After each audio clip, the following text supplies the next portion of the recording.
For all the tears you wiped away, for all the years you gave to me, for all the wisdom you spoke with care, for all the moments we made together, for all the hugs you knew I needed, for all the nights you waited for me, for all the times you showed me what a great dad is, for all the memories I'll never forget. Thank you.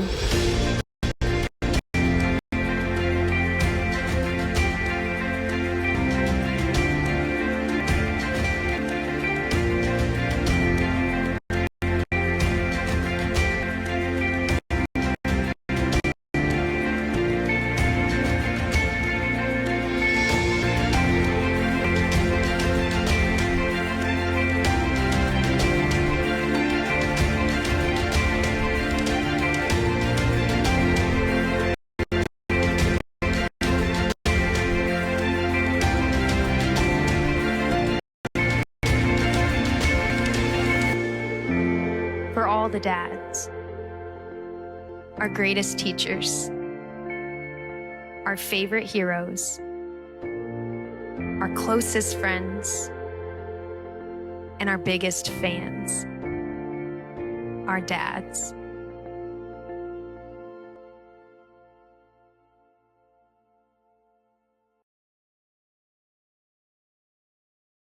I just want to say before we get rolling too much, I just want to say thank you to the leadership ladies. Can y'all join me in telling them thank you for a great breakfast? That was fantastic. And so thank you guys for coming here on Father's Day. And we are going to look at something that is, I think, pretty relevant to our lives. This is not just a message for the men in the room, but it is also for the ladies. So it's for you to come around the men in the room and encourage them. So please don't tune out, because I am going to be challenging the men in the room as well. But I just want you guys to be there for encouragement to them as we dig into what we're going to talk about today. Well, I love Father's Day. Father's Day is a very special day. It's a great day to recognize the amazing privilege it is to be a father, to be a dad, and just to reflect on our calling as men and this calling we have to manhood and fatherhood. So one of my prized possessions that I have in my office on the shelf, I've got a few different business accolades and sales awards and things like that I've won, but I've got a very special award that I actually won back, I don't know, maybe 15 years ago now.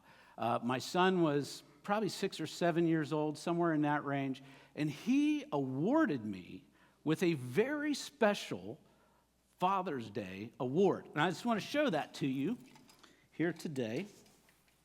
I don't know if y'all have any of these, but it is a very special award. It is a Solo Cup trophy. And it says, in all capital letters, best dad ever. And I'm going to set that right here, because best dad ever to me means like, whoa, this is the span of time. This is quite a major accomplishment. This is quite a major award that I got bestowed upon me by my son. Well, I guess I have to kind of realize too and take it into steps. The nominating committee was a very select group of people, and there was really only one nomination, so I take that in context to what the best dad ever is, right? So this Solo Cup award, it's a special one for me, so it's pretty cool. But being a father, being a dad, is a really high calling. It takes commitment. It takes dedication.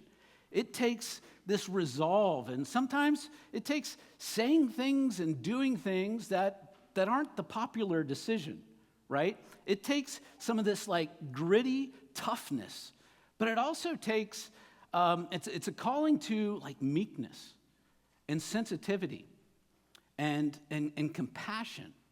It calls us to kind of have both sides of this mix of tough and caring, right? So being a dad is actually a pretty tall order.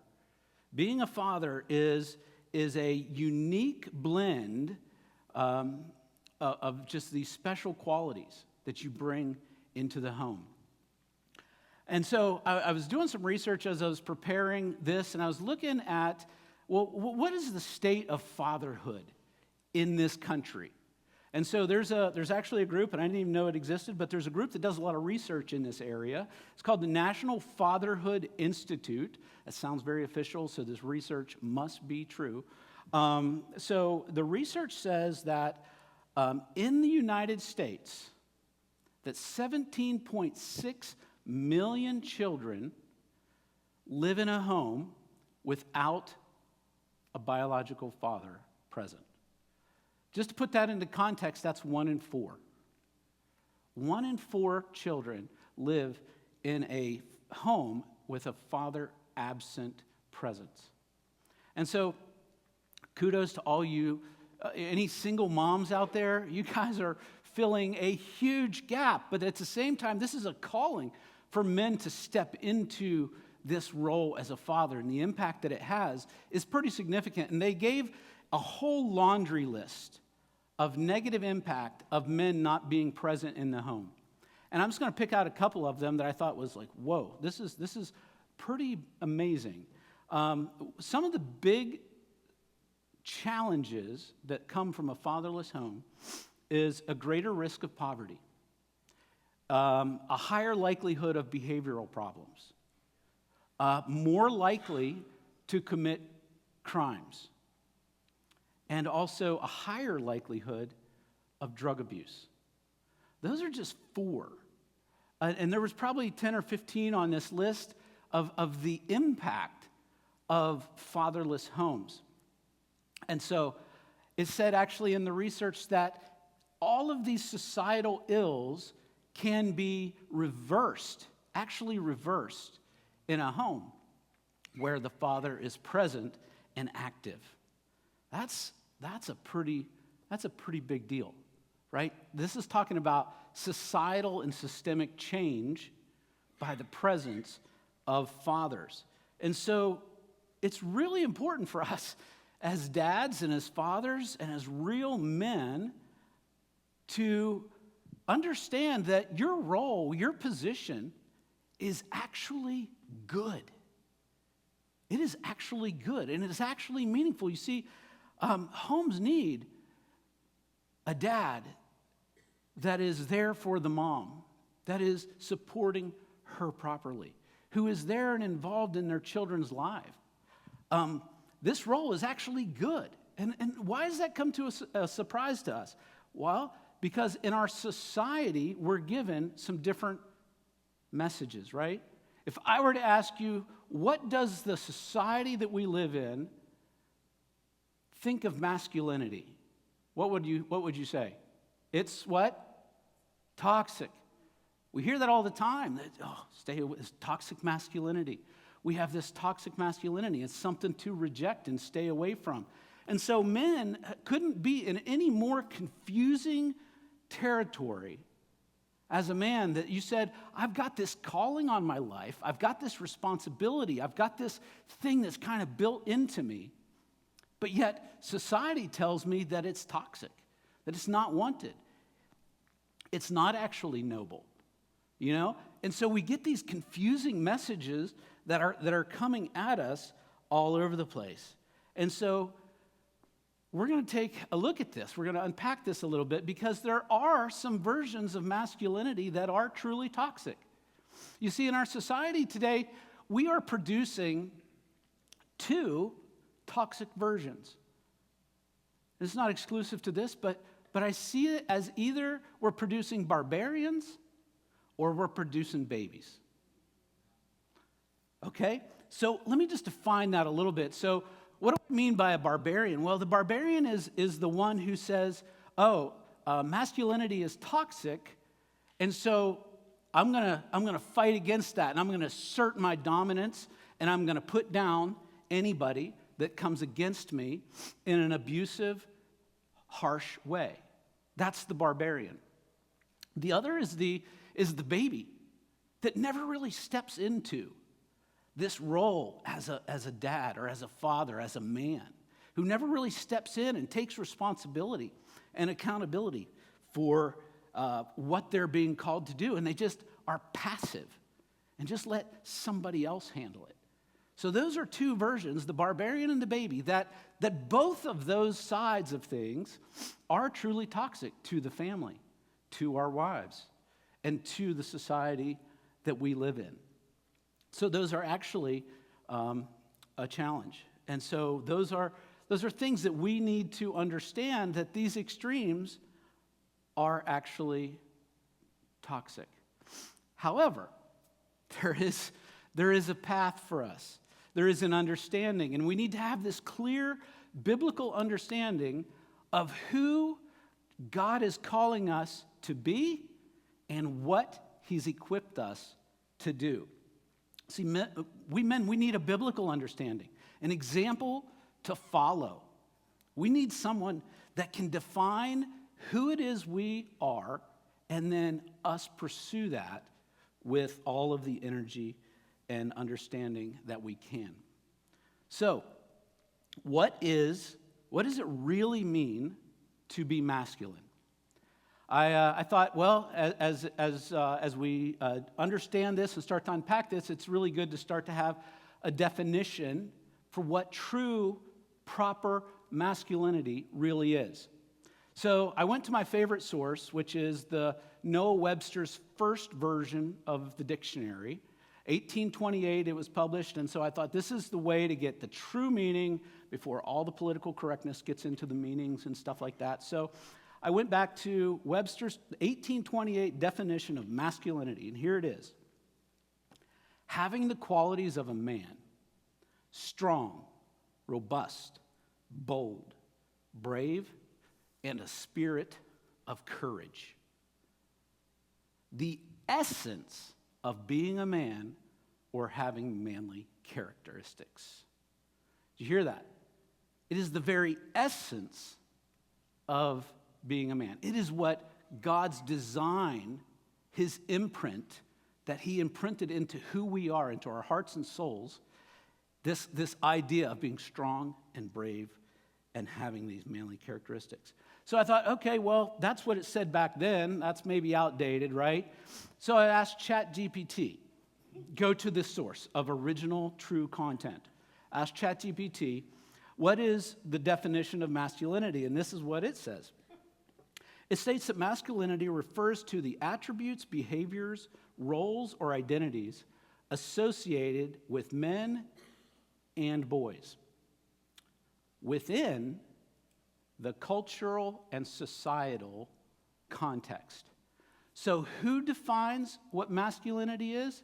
Not God, not the essence of who He has placed on our life, but society depends and determines what masculinity is, right? And so generally speaking, when society or culture determines that, what happens?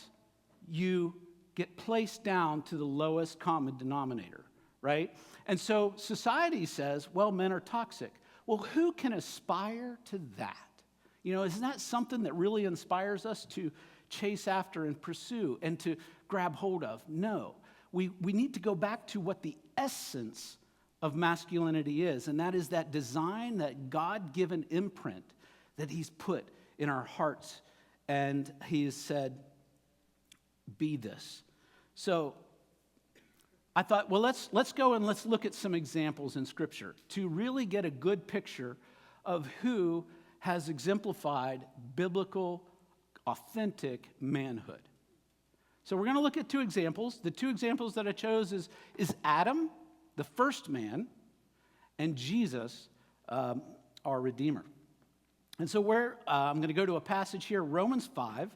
We've looked at this passage a number of times in terms of our identity and what Christ has done for us, but I want us to look at the contrasts here between these two pillars in the Bible, Adam and Jesus, and it's going to talk about this. So really, as we read this, listen for the contrast between the two men.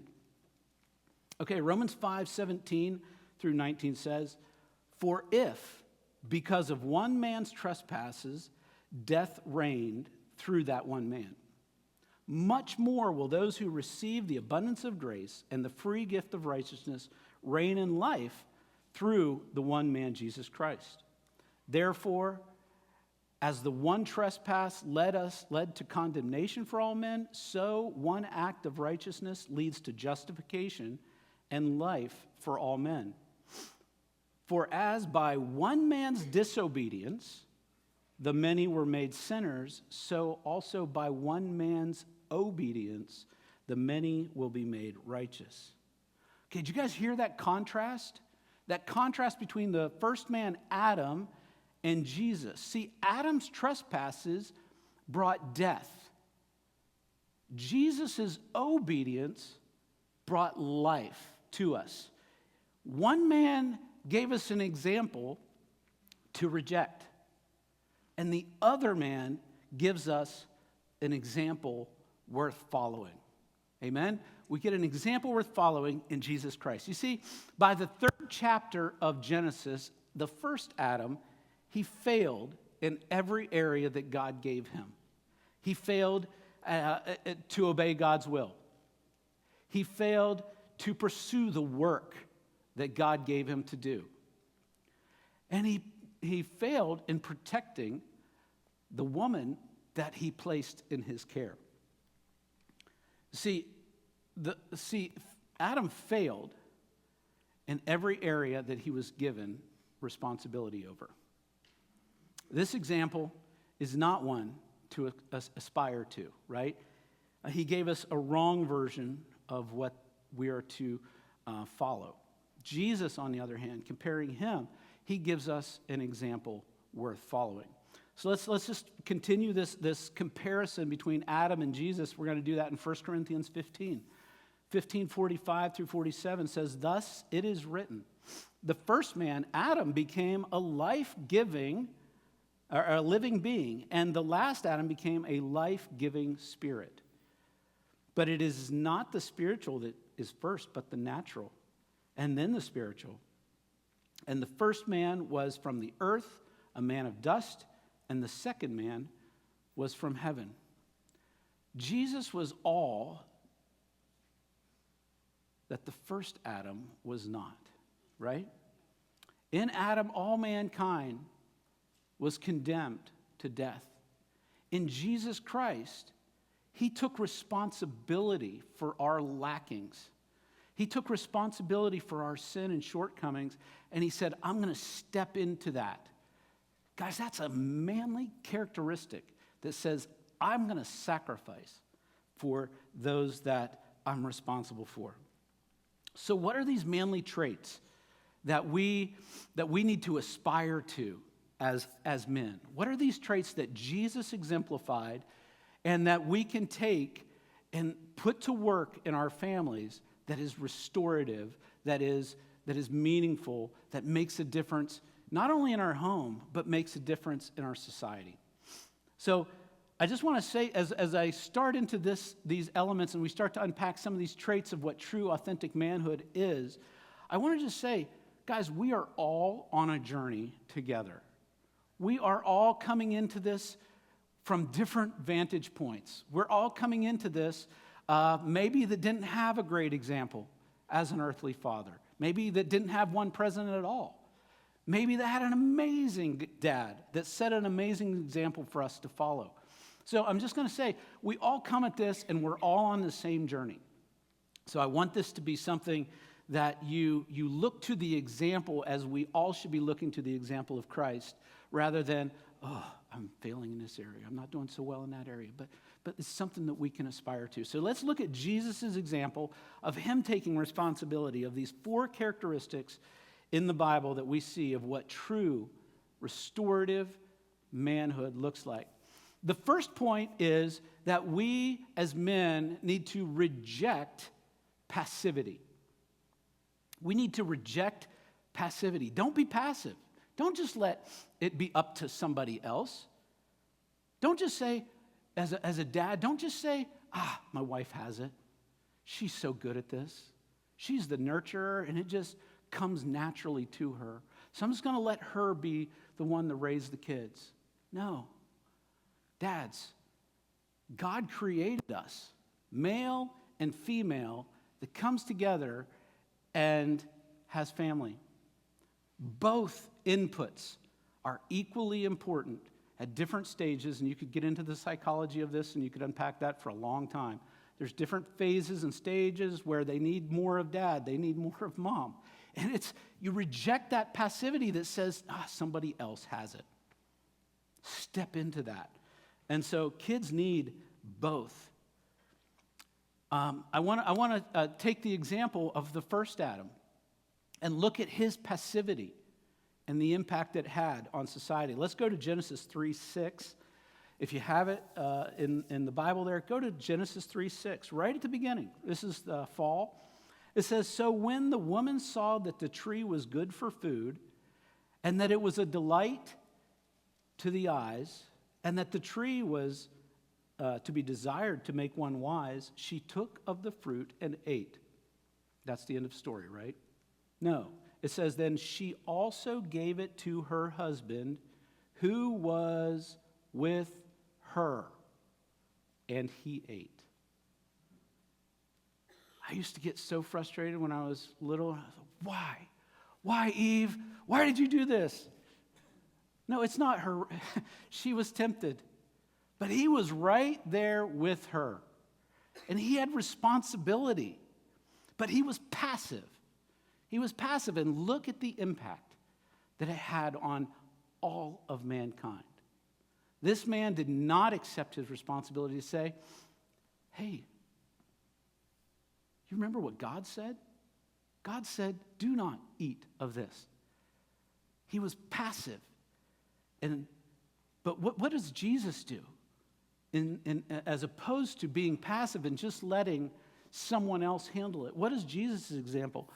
Philippians 2:5-8 says, in your relationship with one another, have the same mindset as Christ, who, being in the very nature of God, did not consider equality with God something to be used to his own advantage, but rather he made himself nothing by taking on the very nature of a servant, being made in human likeness and being found in appearance as a man. He humbled himself by becoming obedient to death, even death on a cross. You see, Jesus, he did not accept passivity. He stepped into an open gap that he needed to fill, only he could fill as a humble servant. As a humble servant, he stepped in, he rejected passivity and took action for us on our behalf. That is godly manhood, right? The second thing he did is he took responsibility. He rejected that passivity, and he took responsibility for our sin. So the second key attribute that Jesus gives us is that we reject passivity and that we accept responsibility. See, Jesus took that responsibility, and he did not pass the buck like Adam did. Adam pushed it off. Oh, did you see the woman? She did that, and then he went and hid. He was passive. But Jesus accepted responsibility for us. And as men, we need to step into this role that God has given us, these attributes that Jesus shows us and says, I am responsible as a husband for my family. I am responsible for my kids, my sons, my daughter, and I'm responsible for them. And I'm going to be proactive. I'm going to look out what's best for them.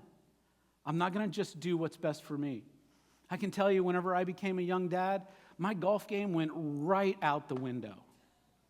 It still's out the window, actually, but it's gone.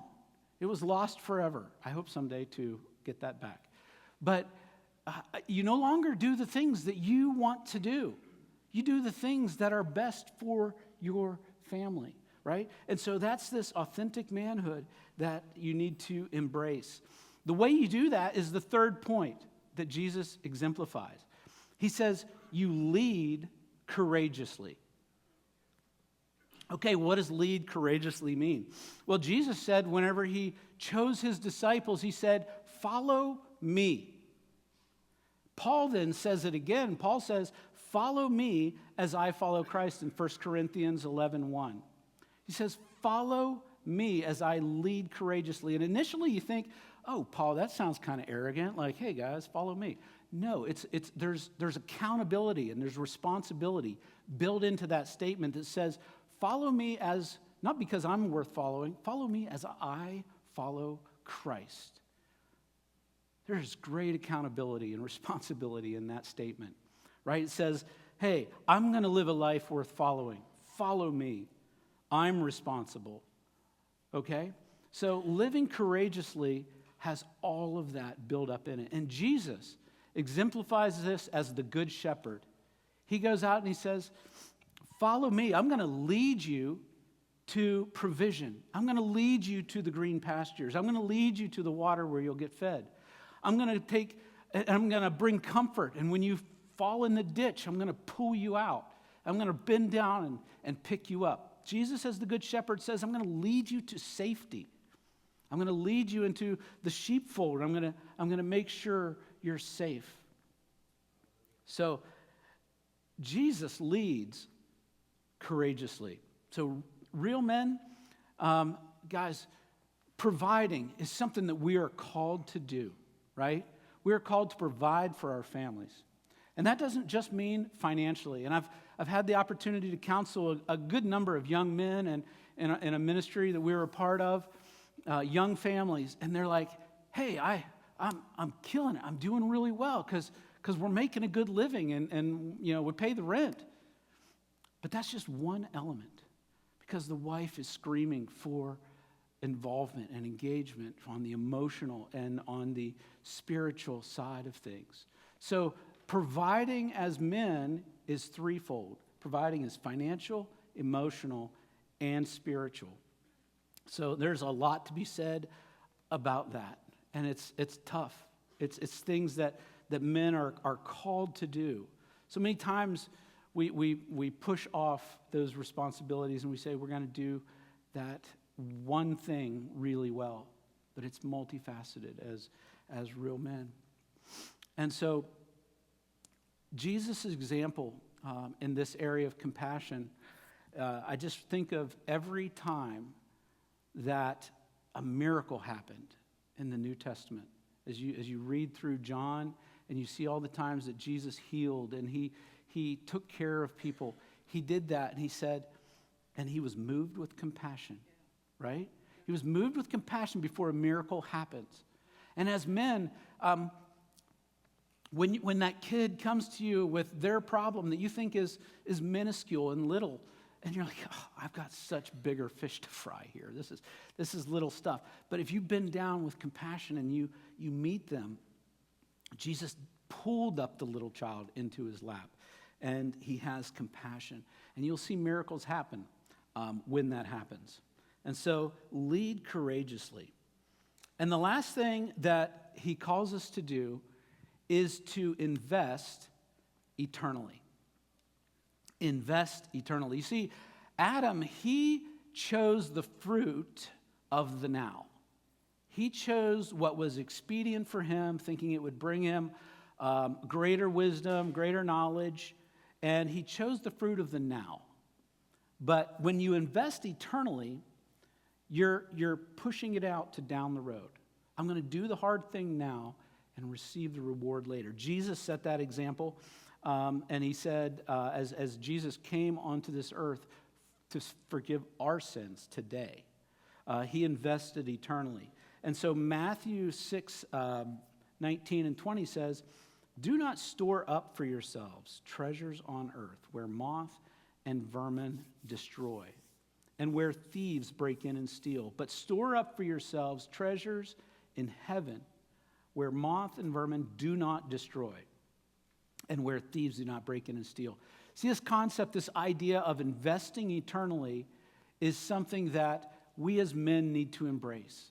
It's not about the popular decision in our home today, because we've made many unpopular decisions that may not have been what they felt, that our kids felt were in the best interest of them at the time, but we saw further down the road. And those are tough decisions, but that's what we're called to do, is to invest eternally.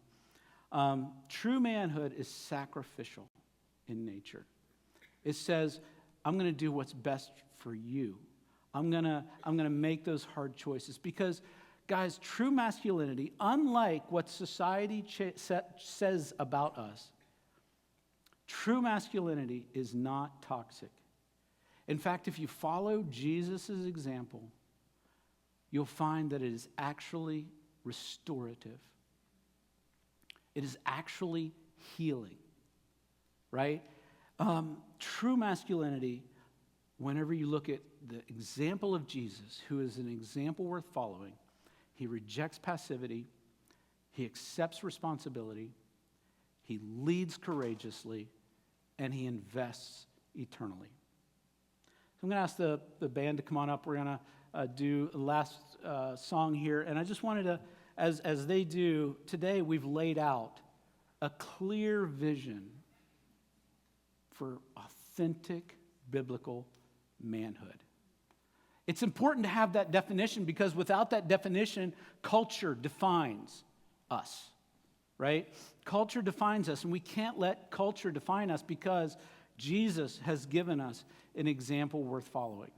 You see, Father's Day is not just a day to celebrate our heritage and our fathers and grandfathers, although it is, and it's amazing to get the opportunity to do that and celebrate those that have invested in our future. And so we celebrate them, but it's a day to inspire and to accept responsibility to the calling that Jesus has put on our life. He's built it in to our very hearts. He's built it in and said, guys, I'm calling you to something bigger. I'm calling you to reject these things that keep us in a state of passive. He calls us to accept responsibility for our families and our life. He leads us with courage. And he calls us to lead our families with that same courage. And he calls us to invest eternally. So guys, for all of y'all in the room, I'm going to challenge you this morning to embrace this, to take action. The way I'm going to ask you to take action is if you're willing to accept and say, I will be responsible for my family. I want you to stand up right now. Stand up and say, it starts with me. And as you stand, I just want you to reflect in your mind this calling, this thing that you're called to, this person you're called to be. And think of what Jesus has defined for you, because it makes all the difference. So as you stand there, I want the rest of you to stand and say, we are support of you. We are going to support you in this journey to be and all the things that God is calling us to be. He's called us not to passivity. He's called us to take action. And guys, we need all the help we can get. But we're going to step into that. And we're excited for you to do that. Because real men in the home is restorative. It is grace-filled. And it will make an eternal impact, an eternal difference for your family. So as we sing this, I just want you to listen to the words of this song and just take it to heart, because I want you to run to the Father who will equip you with his grace. Live strong.